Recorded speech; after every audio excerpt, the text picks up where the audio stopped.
This comes from Jason Vincent. Can we get an MWOD Pro episode on Shin Splints? Please. The cause and ways to fix and prevent them. All right, Shin Splints. So let's talk about it. So when we actually have an athlete that has Shin Splints, this is absolutely kind of represents a simple biomechanical error. What we've basically done is created some kind of shear load or translational load or pulling load on the tissues of the shin that has caused, more importantly, the pain and swelling around that. So the issue is we've got to deal with that. We break it up into a couple categories in terms of understanding it. One is this anterior variety, and this is a classic shin splints. This is where I am. We've got dogs, we've got girls, where I'm usually heel striking, and the foot comes down, and I get this really rapid deceleration. Hey, Bear Star, can we hang out for a second, please? This deceleration of the foot coming through under high speed, and it causes a lot of quick eccentric loading. Now, if you understand the mechanism for that, usually people are strong enough to buffer a little bit of that fast. Sometimes we'll see in the gym when we do a lot of standing broad jumps as part of a workout or some skill, athletes when they heel strike, they come down and they'll end up having some sore shins. When we see that happen, it's interesting because your calves are pretty robust and you walk around heel striking all day long. So what's happened then is that it's the magnitude of the load under that heel strike that's caused the problem. And usually, in my experience, it's for two reasons in the anterior variety. One is that we are fundamentally heel striking, which is a problem. We've got to stop that. And number two, that the athlete is missing ankle range of motion. So we're missing range of motion in the ankle. And I'll tell you, this is the place to start on this. Once you've disrupted the tissues, then we've got swelling that we're going to have to deal with and sort of to normalize the damaged and injured tissue site. That's a separate piece we'll talk about in a second. But we actually get to the bottom of it, assuming that you're not heel striking or you've just done some jumping or done some kind of unloading or run downhill. What's happening likely is that you're also missing some dorsiflexion. And so the capacity to actually bring your toe up and dorsiflex is an issue here. And not only is it dorsiflexion, but it's also the stiffness through the range. And that stiffness through that range can also contribute to this, because what ends up happening is that anterior tib, which is this muscle in the front here, tends to become very, very stiff in most people from the sitting, from the running. That's an issue, a tissue that they've never actually kind of got into. So we work on the missing ankle range of motion, and we do this drill all the time, is that when I work on the anterior tibialis, and just trying to smash those tissues out with balls, what we tend to find is we immediately improve dorsiflexion in the athlete because of the mechanical efficiency of the system. So when those anterior tips are tight, what ends up happening is that they don't function very well. It's like a quad that's stiff or beef jerky, and then that stiffness means that tissue doesn't kind of handle load or transmit load very well. So we definitely go after anterior tib stiffness. That's a big deal. We've got to address the capsule, and we do that with all our kind of classic band distraction pieces. And then we also absolutely have to look at the other side of the joint. And so you can look at the heel cords as part of this system. And when we usually see an athlete who comes in with shin splints, okay, we'll talk about the healing in a second. Anterior tib is always stiff. We have capsular restriction and dorsiflexion, and the heel cords are very stiff. And so what we end up having is like a handbrake on your Ferrari. You're running the handbrake around, or running the car with the handbrake on. Literally, you're going to end up with a wheel that's smoking hot. So that's the mechanism for that. By the way, no kids heel strike. Heel striking is not natural. You can't heel strike barefoot. You've got to be claiming your feet, taking care of your feet, and that means learning how to run. So when we see swelling in the foot, it's the swelling, and usually it's the swelling in the interosseous membrane. So the membrane between the bone and the tissue sort of gets disrupted, and we get some swelling in there. When that happens, we recommend compression big time. You can compress that space. Even just wearing a compression sock can make a big difference. And the other thing is using some device like a Mark Pro, or even elevating to try to get your body to clear the fluid.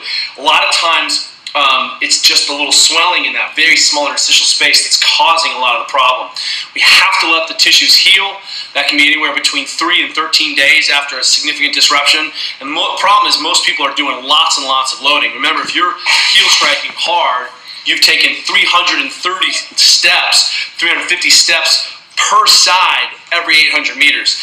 And it's a lot. So that's sort of the mechanism for the anterior shin splint. Where we're living these days is the posterior shin splint. And what we're finding is that as athletes have come back into learning how to run correctly with the foot underneath the base of support, check out all of the CrossFit Endurance and Brian McKenzie's things for this stuff. But when we see that athletes are missing dorsiflexion and have stiff tissues when the foot comes down, or if we tend to overstride, as the foot comes down, the ankle translates through this load, through the loaded tendon of the posterior tibialis. So what ends up happening is that I have this posterior tib tendon load that's under large force, because remember that posterior tib runs behind and underneath to the bottom of the foot.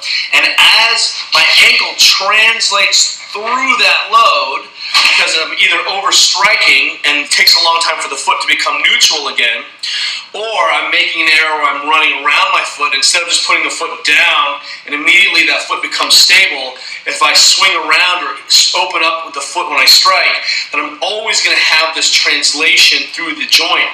And that's the equivalent of putting a 2-to-1 mechanical advantage or a vector load right in the middle of the system. Loaded here, and then as that joint translates through, it creates large, basically doubles the forces at either end and changes the vector pull. So right now, the tendon is lined up very well. Suddenly the ankle comes through. Now the tendon is pulling obliquely, and that tends to smoke the tissues behind the shin here. So what we tend to get is this light up of the posterior tib. Again, now we have swelling in the space.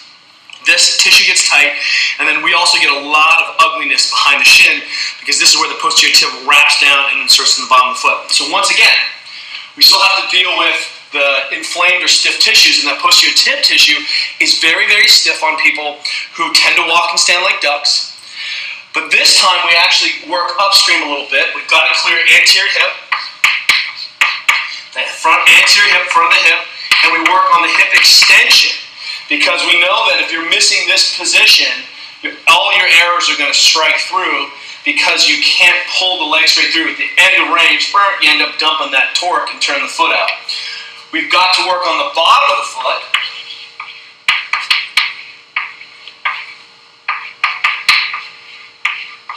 The bottom of the foot, which is the insertion for that business, we've got to clear up behind. And this is where the voodoo floss comes in great. So what we didn't talk about up here was voodoo flossing, but the voodoo floss large compression is a way of dealing with that tissue and also putting, and I probably use the Voodoo X here, so we'll add plus voodoo. And I'll put plus voodoo here. It's very, very, very painful. Bottom of the foot, posterior tib, posterior tibialis, and then also you've got to look at heel cords. Look, if something's not in the right place, we put it in the right place. Okay? That makes sense, but the ankle joint is pretty robust. If something's not moving, get it moving. These things happen because you are capable of generating huge amounts of force in ridiculous positions ad infinitum. You can do it basically forever until something punches through your consciousness. The problem is that there's some latency on some of the swelling, so you can disrupt the tissues, not know you're really having a problem unless you're running for 5 miles, until that tissue starts to swell, and it's that swelling that gets your attention. The issue here is that I've got to deal with the swelling with compression or some elevation. I've got to restore the slide. I think we have a bird in the house. I've got to restore the sliding surfaces inside the tissues themselves, and then I've got to make sure that the joint itself is moving.